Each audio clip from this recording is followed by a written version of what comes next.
Le troisième âge du bas, on peut dire c'est Antonioni avec Blow Up.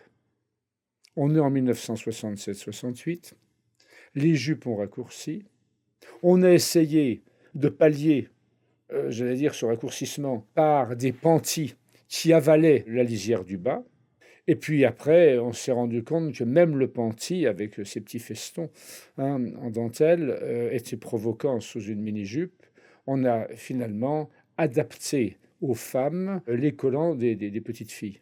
Donc c'est l'âge du collant qui démarre à ce moment-là.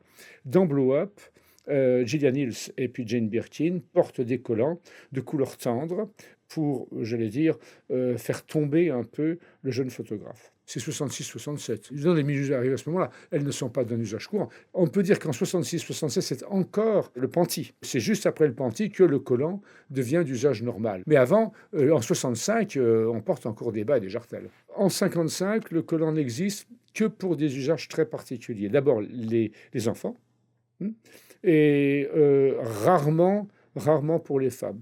Peut-être pour les femmes enceintes, avec une ceinture un peu spéciale. Le collant n'existe pas quand on est normalement habillé. C'est un usage particulier. Pourquoi? Parce qu'on n'a pas inventé le lycra. Le collant, j'allais dire, il est confectionné. Donc il n'y a pas la possibilité d'avoir quelque chose de bien ajusté. Mata Hari avait un collant cher. Donc le collant existait au début du XXe siècle. On peut dire que dès le moment où il y a eu le collant, l'été, le collant était très chaud.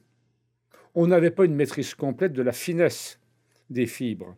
Donc, on a inventé, dans le début des années 70, toute une série de dispositifs qui permettaient de faire une sorte de jarretière avec un bas qui était autofixant. Bien entendu, c'était un mieux parce que cette fois-ci, on respectait la nudité du haut de la cuisse. C'était un gros progrès.